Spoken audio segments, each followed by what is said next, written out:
All right, so the mad scientists over at Razer are at it again, and this time they've come up with the Orochi V2. Now, this was designed to be a lightweight travel mouse that you can game with, but it turns out it's just a beast of a gaming mouse, whether you're traveling or not, and it's also one of the best looking mice I've ever seen, I think. So let's check it out.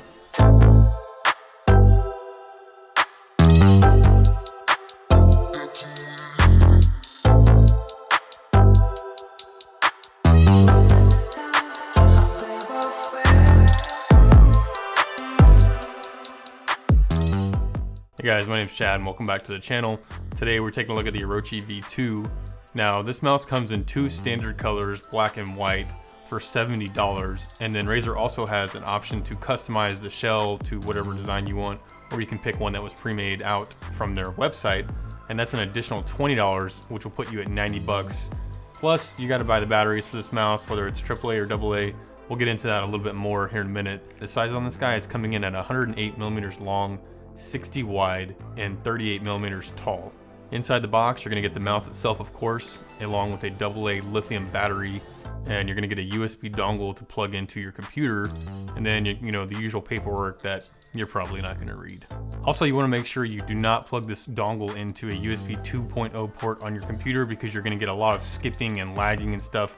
You've got to plug it into a USB 3.0 port. Okay, so let's talk about batteries in this mouse because it's really intriguing and definitely very innovative compared to everything else out there on the market right now. In this mouse, you can run a AA battery and you can get 950 hours in Bluetooth mode, or you can switch it over to the 2.4 gigahertz mode and get 425 hours there. Now, another thing that's really interesting with the batteries is these all tie into the weight of the mouse, and you can customize the weight of your mouse and how it feels based on which battery you're using, which is really cool. Now with this mouse, I would definitely recommend getting a AAA lithium battery and picking up a AA battery adapter, so that way you can plug it right in where the AA battery goes, and you're keeping that weight from the battery dead center, but you're also getting a really lightweight setup. It's like 66 grams total with a AAA lithium and the adapter, so really solid setup, and that's definitely the way to go with this mouse. Also, Razer claims that this mouse is under 60 grams, and that's not true with any kind of battery in there at all,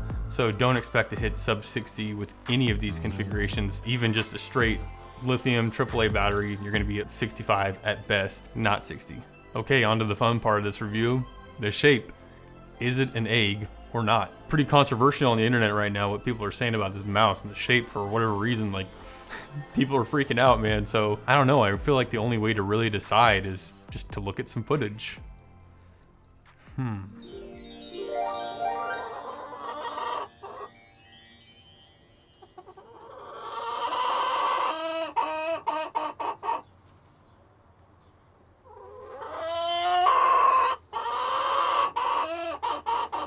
So there's definitely a pronounced hump in the middle, and it curves outwards on the sides. So for me, I would say it looks like an egg. And if it looks like an egg and it sounds like an egg, it's an egg. That doesn't, wait, is that a duck thing? It's an egg. So this mouse shape doesn't work for me personally because I use a fingertip and claw hybrid. And so I don't want the back of the mouse to touch my palm. I want it to be like out in the open here, and I want to pull it backwards without having contact. So the size is great, but since the sides kind of bow out in that egg shape, I can't really get very good control with it. And then the front has a pretty steep curve too, so my fingers just kind of slide down and it naturally puts me into a claw grip. And that's where I really think this mouse excels, is with a claw grip. Regular fingertip is very good too, and surprisingly, I don't know how you can freaking palm this mouse, depending on your hand size, of course, but it is definitely possible. Luckily, I think the coating is something more people are going to be able to agree on here. Like, it's pretty good overall. There's no actual coating on the mouse. It's just the plastic itself with a nice textured grip. And this, so far, you know, I have the white copy, and this thing looks completely brand new. There's nothing collecting on this mouse, no like gunk or skin or any of that nasty crap you can get on mice sometimes. And it's super grippy. I haven't had any problems with it slipping out of my hand. The actual coating itself, or the texture, is really, really good. Man, the build quality here is freaking incredible, especially when you consider the fact that this top piece comes off, and this actually weighs 10 grams. I was really surprised when I weighed that on my scale. I was like, holy crap. This is 47 grams without the top piece on, but unfortunately you can't use the mouse in this configuration because the switches are kind of down low, and I totally was trying to like game with it like this, because that would have been awesome for me, but it didn't work out. The only negative thing I found on this entire mouse overall is the fact that the side buttons actuate if I squeeze the middle of the mouse. And gotta show you that, just to be fair to all the other companies that people have been bashing on, because like, the glorious Model O, you could squeeze it and actuate the sides, and the Aerox 3, which I still think is a good mouse. Things like that, they don't really matter to me that much, because in game that's never going to happen. But it is impressive that that's the only flaw I found on this entire mouse. Everything else is literally perfect. It's mind-blowingly good. Buttons 1 and 2 do have some wobble on my copy, and I would imagine most of them are going to, because of the nature of this design with the shell popping on top. But like I said, it feels great, and I don't feel any wobble in game. And I like the design of having the button extend all the way back to the back of the mouse, so it's like one solid piece, and it gives you more stability in game and just kind of like a more stable feeling mouse in general. And the clicks on this guy are phenomenal. They're Razer's Gen 2 switches, and they're really, really good. The clicks are light and crispy, super responsive. They bounce back like instantly. These are definitely some of the best clicks I felt on any mouse, and 1 and 2 on this copy feel like identical. It is really, really nice. Also, it's kind of crazy that this mouse does not have a whole lot of post travel, considering this piece just pops on top. This actually has less post travel than my Viper Ultimate, which kind of blew my mind. And I gotta say, like, when I first started using optical switches, like, they're really fast, it's true. But humans just aren't really that fast in general, at least on a consistent basis. And after going back to the feel of the mechanical switches, like, man, these are just so good. So honestly, I feel like I'm just getting more delay on the fast optical switches versus the crisp mechanical switch. And I definitely prefer the quicker mechanical switches, especially when they're this good. My side buttons are very light and crispy too. I like the placement of them a lot. They have a little bit of post travel, but nothing crazy, and overall really, really nice side buttons. On the Viper Ultimate, I love the scroll on that one. Here it's a little bit higher than the Viper Ultimate, and it's a little bit easier to scroll, and it's kind of loud. Like, you can probably hear that right here. It's a little loud. It's nothing crazy. I actually like the way it sounds personally, but that's all preference, of course.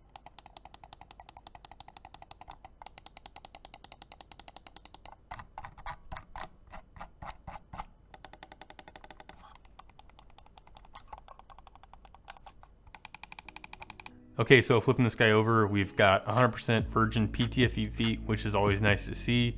And then they have a ring around the sensor, so it helps with your glide. And then also it's important to note that the sensor is higher up on the mouse here. It's not dead center, and that is really just catering to that fingertip and claw grip. There's also a switch here to control whether you're on 2.4 gigahertz or the Bluetooth connection. And then we've also got the Razer Advanced 5G optical sensor, which has kind of nutty specs on it. This thing can do up to 50 Gs. It can swipe over 35 feet a second and still track accurately. It can do 450 IPS, 99.4 resolution accuracy, like totally crazy. It goes up to 18,000 DPI. So don't have any concerns about the sensor on this thing. It's really, really good, super solid sensor. Sensors are just so good in general nowadays, but yeah, this one's really, really good. So there's no RGB on this mouse anywhere. So really the only reason you would need to go into Synapse is to adjust your liftoff distance or set a custom DPI, or maybe set up a macro or change some keybinds. Also, this has onboard memory, so you can go into Synapse and set your DPI or change whatever binds you want to in there, and then get out of Synapse and you don't have to mess with it anymore. So I like that. I don't like having extra programs running for my mouse and in the background. I just, I'm kind of a minimalist when it comes to my PC. I want as little crap running as possible. So I like that it has the onboard memory. So I'm really pretty bummed that my grip doesn't work that well for this mouse, and don't let that deter you from trying it if you use a similar grip to me. Everybody's hands are a little bit different, and they're all gonna feel slightly different on each mouse. So if you really like this mouse, which you probably do because it's a pretty badass mouse, I would say maybe just pick it up and try it out and see if you can use it with a hybrid fingertip grip. Every other grip is a very safe bet on this mouse, so I would just say it's a green light, go ahead and get it. In gameplay, like using this thing, it's very, very lightweight and it's well balanced. You can flick this thing all around. It kind of reminds me of the Superlight, like really easy to flick around, very accurate, quick stops. Tracking is really nice and smooth with these feet. They're not the best feet, but they're definitely good enough. Flick shots felt great, like really accurate and snappy because it's just really small in your hand, and when you have that shorter mouse like that, like flicking becomes very, very easy. especially when the sensor is pushed up a little bit forward for, you know, the fingertip and claw grip. Yeah, overall, like really impressed with this thing in game, and I wish that my grip did work better for it because I would totally be using this. Although, there's a big although here, I do have a Final Mouse Starlight coming, so oh God, don't judge me. So that's probably gonna be my main when I get that mouse, but if I didn't have that mouse and this grip worked for me, I would totally be using this thing. It is incredible in game. For $70 with the battery configuration, the weight, the build quality, like all that stuff we've just gone over, like this is a hell of a deal. It's a top tier mouse for sure. Like this is really, really up there close to like a Superlight. And you know, the Superlight's kind of, you know, quite a bit bigger than this. So if you're looking for something smaller, lightweight, and then, you know, obviously that really cool looking design that this has, like, man, this is a really, really hard mouse to beat, especially for $70 to $90. Like, man, it's very, very, very good. So yep, that about does it for me on this mouse. If you guys have any questions at all, please hit me up in the comments, and I'm super responsive there, and I'll do my best to help you out with whatever I can. Also, throw me a like, because this video took a long ass time for me to make, is that this is only like my 13th video I've ever made, and I'm still a total noob. But anyways, guys, thanks for watching, and I'll see you in the next one. Peace.